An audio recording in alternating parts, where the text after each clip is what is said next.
Ever green సాంప్రదాయం latest designs క్వాలిటీలో compromise అయ్యే ఛాన్సే లేదు. అంబటి సిల్క్స్ విజయవాడ.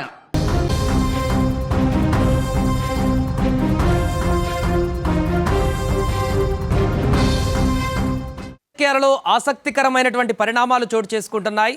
సో ఈరోజు ఉదయం అసెంబ్లీలో విజయ్తో పాటుగా గెలిచినటువంటి ఎమ్మెల్యేలందరూ కూడా ప్రమాణ స్వీకారం చేసిన తర్వాత తాజాగా స్టాలిన్, మాజీ ముఖ్యమంత్రి స్టాలిన్ ఇంటికి ముఖ్యమంత్రి విజయ్ వెళ్లడము ఆసక్తికరమైనటువంటి పరిణామంగా మారింది. తమిళ రాజకీయాలు మొత్తం కూడా ఇప్పుడు స్టాలిన్ ఇంటికి విజయ్ వెళ్ళినటువంటి సందర్భం పైన చర్చించుకుంటున్నాయి. ఎందుకంటే నిన్న ఆల్రెడీ సీఎంగా ప్రమాణ స్వీకారం చేసిన తర్వాత విజయ్కి స్టాలిన్కి రివర్స్ కౌంటర్ అటాక్ అన్నట్టుగా కొంత ఆ యొక్క పరిస్థితి కనిపించింది. హీట్ వాతావరణం, ఎందుకంటే ఖజానా ఖాళీ చేశారు డిఎంకే ప్రభుత్వం అంటూ విజయ్ కామెంట్లు చేయడం, దానికి కౌంటర్గా అటు మాజీ ముఖ్యమంత్రి స్టాలిన్ కూడా ఖజానా ఖాళీ కాదు, మేము నిబంధనల మేరకే అప్పు చేయడం జరిగింది, అండ్ కరోనా విపత్కర లాంటి పరిస్థితుల్లో కూడా తమిళనాడులో ఉన్నటువంటి సంక్షేమ పథకాలను ఎక్కడా కూడా మేము వెనకడుగు వేయలేదు, పూర్తిగా అందించాము, కేంద్రం నుంచి సహకారం అందించకపోయినా కూడా పర్ఫెక్ట్గా ప్రభుత్వ పాలన యంత్రాంగాన్ని ముందుకు తీసుకెళ్లామంటూ కూడా కౌంటర్ ఇవ్వడం జరిగింది స్టాలిన్. ఇలాంటి ఉత్కంఠమైనటువంటి పరిస్థితుల్లో ఈరోజు నేరుగా ముఖ్యమంత్రి విజయ్ స్టాలిన్ ఇంటికి వెళ్ళడం, అది కూడా స్టాలిన్ కుమారుడు ఉదయనిధి ఇప్పుడు శాసనసభ పక్షనేతగా ఉన్నాడు, మొన్నటి వరకు డిప్యూటీ సీఎంగా ఉన్నారు అక్కడ. సో ఇప్పుడు డిఎంకేకి శాసనసభ పక్షనేతగా ప్రతిపక్ష నేతగా ఇప్పుడు వ్యవహరిస్తున్నాడు. అసెంబ్లీలో ప్రమాణం చేసిన తర్వాత వీరిద్దరూ అక్కడ ఇంటికి వెళ్ళినటువంటి ఉదయనిధి నేరుగా బయటకు వెళ్ళి విజయ్ని ఆహ్వానించి బయట నుంచి ఇంట్లో వారికి దగ్గరుండి విజయ్ని ఇంట్లోకి తీసుకువెళ్ళినటువంటి దృశ్యాలు ఇప్పుడు సోషల్ మీడియాలో తెగ వైరల్ అవుతున్నాయి. ఆ తర్వాత ఇంట్లోకి వెళ్ళిన తర్వాత స్టాలిన్తో భేటీ అయ్యి కాసేపు ముచ్చటించడం జరిగింది విజయ్. ఎందుకంటే విజయ్కి మొదటిసారి ముఖ్యమంత్రి అవుతున్నాడు. అంతకుముందు శాసనసభలో ఎమ్మెల్యేగా కానీ ఎంపీగా కానీ ఇంకా ఎలాంటి రాజకీయపరమైనటువంటి అనుభవం లేనటువంటి వ్యక్తి విజయ్. హీరోగా తప్ప పొలిటికల్గా ఇంతవరకు ఎలాంటి ఎక్స్పీరియన్స్ లేనటువంటి వ్యక్తి మొదటి టైమే ముఖ్యమంత్రిగా అవ్వడం, ప్రభుత్వం మొత్తం కూడా తన చేతుల్లోకి రావడం అనేది తనకు ఖచ్చితంగా ఆ ఎక్స్పీరియన్స్ లేనటువంటి విషయం అయితే స్పష్టంగా మనకు చిన్న చిన్న విషయాల వల్ల అర్థమైపోతుంది. కాబట్టి విజయ్ ఇలా రాజకీయ పరిణామాలన్నింటినీ తెలుసుకొని ముందు జాగ్రత్తగా అందరినీ కలుపుకొని వెళ్ళేటువంటి దిశగా అడుగులు వేస్తున్నట్టుగా రాజకీయ విశ్లేషకులు చెప్తున్నారు. ఎందుకంటే ప్రధానమైనటువంటి ప్రతిపక్ష నేత ఇప్పుడు డిఎంకే పార్టీనే. స్టాలిన్ లేకపోయిన అసెంబ్లీలో ఉదయనిధి ద్వారా స్టాలిన్ బయట నుంచి ప్రతిపక్షానికి సంబంధించి శాసనసభ వ్యవహారాలకు సంబంధించి అన్నీ కూడా తన కన్సల్లోనే జరిగేటువంటి అవకాశం ఉంది. కాబట్టి స్టాలిన్ని కొంత సపోర్ట్, అంటే ఆల్రెడీ చెప్పాడు 6 months వరకు మేము వెయిట్ చేస్తాం, 6 months వరకు విజయ్ ప్రభుత్వం ఏ రకంగా ముందడుగు వేస్తుందో అన్నీ కూడా మేము చూస్తాం, ఆ తర్వాత జరిగేటువంటి పరిణామాలకు మేము అప్పుడు రంగంలోకి దిగుతామన్నట్టుగా చెప్పారు. కాబట్టి ఇప్పటికిప్పుడు డిఎంకే కానీ స్టాలిన్ కానీ మిగతా ఎవరైనా కూడా విజయ్ ప్రభుత్వం పైన కానీ లేకుంటే పాలనా విధానాలపైన కానీ తీవ్రంగా విమర్శించేటువంటి పరిస్థితి లేదు. కాబట్టి ఈ యొక్క కొద్ది కాలం విజయ్ కూడా ప్రభుత్వానికి సంబంధించినటువంటి అన్ని వివరాలు అర్థం కావడానికి, పాలనాపరమైనటువంటి విధానాలను తెలుసుకోవడానికి కొంత టైం కూడా పడుతుంది. కాబట్టి సో ఇలాంటి స్టాలిన్ లాంటి ఎక్స్పీరియన్స్ ఉన్నటువంటి వ్యక్తులు, అండ్ అలాగే ఇప్పుడు డిఎంకే కూడా పార్టీకి సంబంధించే కాకుండా ఎండీకే కూడా పార్టీని వైరా నేతను కూడా వైగోను కూడా కలిసేటువంటి అవకాశం ఉన్నట్టుగా తెలుస్తుంది. సో ఇలా ప్రతి పార్టీకి సంబంధించినటువంటి నేతలు, అంటే అలాగే అన్నా డిఎంకేకి సంబంధించినటువంటి కీలక నేత పళనిస్వామిని కూడా విజయ్ ఇప్పుడు వెళ్ళి కలిసేటువంటి అవకాశం ఉన్నట్టుగా కూడా చర్చ కొనసాగుతుంది. అంటే విజయ్ ముఖ్యమంత్రిగా బాధ్యతలు చేపట్టిన తర్వాత ఏమాత్రం కూడా గర్వం అనేది తీసుకోకుండా, నేను ముఖ్యమంత్రి అనేటువంటి ఆ యొక్క అహాన్ని తన పైన ఎక్కించుకోకుండా పూర్తిగా మిగతా నేతలందరితో కూడా నేను కలిసి పనిచేస్తాను, వారందరితో కూడా సయోధ్యతో ముందుకు వెళ్తాననేటువంటి ఒక సంకేతాన్ని దీని ద్వారా ఇచ్చినట్టుగా మనకు కనపడుతుంది.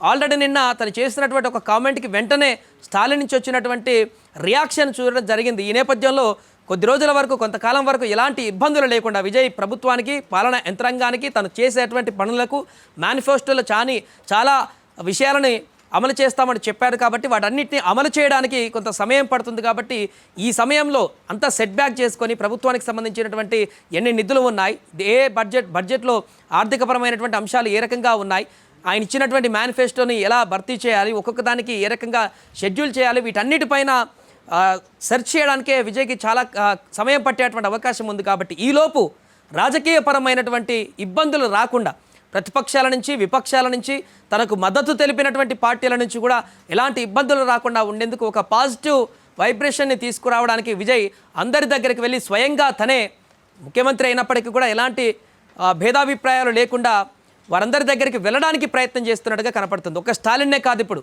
మాజీ ముఖ్యమంత్రి స్టాలిన్కి మొదటి ప్రియారిటీ ఇచ్చి ఇప్పుడు వారి ఇంటికి వెళ్ళి కలిసి అక్కడ శాలువాలు కూడా కప్పడం జరిగింది. స్టాలిన్ అక్కడికి వచ్చినటువంటి సందర్భంలో ముఖ్యమంత్రిగా ఇక్కడ పాలన పరమైనటువంటి విషయాలు తీసుకునేటువంటి నేపథ్యంలో ఆయనకు శుభాభినందనలు కూడా తెలిపారు.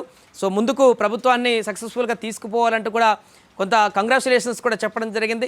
ఆ తర్వాత విజయ్ మాట్లాడుకున్నట్టుగా తెలుస్తుంది. అంటే రాష్ట్రానికి సంబంధించినటువంటి పరిణామాలు, రాజకీయ పరిణామాలను ఏం మాట్లాడుకున్నారో తెలియదు, కానీ లేకుంటే కొంత సజెషన్లు కూడా తీసుకుని ఉండొచ్చు. ఎందుకంటే స్టాలిన్ చాలా సీనియర్ నేత, శాసనసభలో చాలా సంవత్సరాల నుంచి ఉన్నారు, ముఖ్యమంత్రిగా కూడా పనిచేసినటువంటి వ్యక్తి. రాష్ట్రానికి సంబంధించిన అన్ని ఆర్థిక పరిస్థితులు కానీ, వ్యవస్థలకు సంబంధించిన అన్ని వివరాలు కూడా తనకు తెలుసు. అలాగే దేశ రాజకీయాలకు సంబంధించి తమిళనాడు పాత్ర ఏంటనేది కూడా తను ఇప్పటివరకు చేసినటువంటి ఆ ఎక్స్పీరియన్స్ అంతా కూడా కొంత అడిగి తెలుసుకోవడానికి వెళ్ళారో, లేకుంటే ఈ కొద్ది రోజుల వరకు తనకు ఎలాంటి మద్దతు ఇవ్వడానికి సిద్ధంగా ఉన్నారో, లేకుంటే ఎలాంటి డిస్టర్బెన్స్ లేకుండా ముందుకు వెళ్ళడానికి సహకరించాలని కోరారో, ఏం జరిగిందో తెలియదు. కానీ ఆల్ ఆఫ్ సడన్గా వెంటనే అసెంబ్లీలో ఎమ్మెల్యేగా ప్రమాణం చేసినటువంటి వెంటనే విజయ్ స్టాలిన్ దగ్గరికి నేరుగా వెళ్ళి ఈ యొక్క భేటీ కలవడం అనేది సర్వత్రా రాజకీయ ఉత్కంఠకు దారితీసింది తమిళనాడులో. ఇప్పుడు మిగతా నేతలను కూడా కలవబోతున్నట్టుగా తెలుస్తుంది. దీంతో తమిళనాడు రాజకీయాల్లో ఒక కొత్త దారులకు బీటలు వేసినట్టుగా కనపడుతుంది విజయ్. ఎందుకంటే గతంలో ఎవరు కూడా ఇలాంటి ప్రయత్నాలకు చేయలేదు. గతంలో డిఎంకే, అన్నా డిఎంకే అయితే ఒక రకంగా రాజకీయాల్లో కాదు, పర్సనల్గా వ్యక్తిగతంగా కొట్లాడుకునేటువంటి పరిస్థితికి వచ్చేది. జయలలిత గారు ఉన్నప్పుడు కానీ, అంతకుముందు కరుణానిధి గారు ఉన్నప్పుడు కానీ వీరు రాజకీయంగానే కాకుండా పర్సనల్ కూడా శత్రువులాగా ఉండేటువంటి పరిస్థితి కొన్ని సందర్భాలలో వచ్చేది. అసెంబ్లీలో జయలలిత గారికి ఎదురైనటువంటి అవమానాలు, ఆ తర్వాత కరుణానిధి అరెస్ట్, ఇలాంటివి ఇవన్నీ కూడా పొలిటికల్గా చాలా పర్సనల్ కూడా హీట్ వాతావరణాన్ని క్రియేట్ చేశాయి తమిళనాడు రాజకీయాలలో. కానీ ఇప్పుడు వాటన్నిటికీ స్వస్తి పలికే విధంగా రాష్ట్ర అభివృద్ధి లక్ష్యంగా రాష్ట్రాన్ని ముందుకు తీసుకువెళ్ళడానికి అక్కడ ఉన్నటువంటి రాజకీయ పార్టీలు రాజకీయం వరకే పరిమితం కావాలి, మిగతా అన్ని విషయాల్లో కూడా అందరూ కలిసికట్టుగా ముందుకు మద్దతుగా వెళ్ళాలనేటువంటి ఒక కొత్త వరవడికి విజయ్ ఇప్పుడు తెర తీస్తున్నట్టుగా కనపడుతుంది. రాజకీయ విశ్లేషకులు కూడా అదే చెప్తున్నారు. డిఎంకేకి ఒక లైన్ ఉండొచ్చు, అన్నా డిఎంకే ఒక లైన్ ఉండొచ్చు, టీవీకి ఒక లైన్ ఉండవచ్చు, కానీ ఓవరాల్గా ప్రభుత్వ పాలనకు సంబంధించినటువంటి అంశం, తమిళనాడు రాష్ట్ర భవిష్యత్తుకు సంబంధించినటువంటి అంశం ఏదైనా కూడా కలిసి మద్దతు తెలిపేటువంటి విధంగా ముందుకు వెళ్ళేలా ఈ యొక్క కొత్త ఎత్తుగడతో విజయ్ ముందుకు వెళ్తున్నట్టుగా తెలుస్తుంది. ఏదేమైనా ఇక్కడ తమిళనాడులో జరుగుతున్నటువంటి రాజకీయ పరిణామాలు అయితే ఒక్కసారిగా ఇప్పుడు సోషల్ మీడియాలో హైలైట్గా మారుతున్నాయి. రోజు రోజుకు మారిపోతున్నటువంటి రాజకీయ పరిణామాలు, విజయ్ తీసుకుంటున్నటువంటి నిర్ణయాలు, తను వేస్తున్నటువంటి అడుగులు చాలా ఆసక్తికరంగా మారాయి. ప్రస్తుతం స్టాలిన్ని భేటీ అయినటువంటి వార్త మాత్రము ట్రెండింగ్గా మారింది.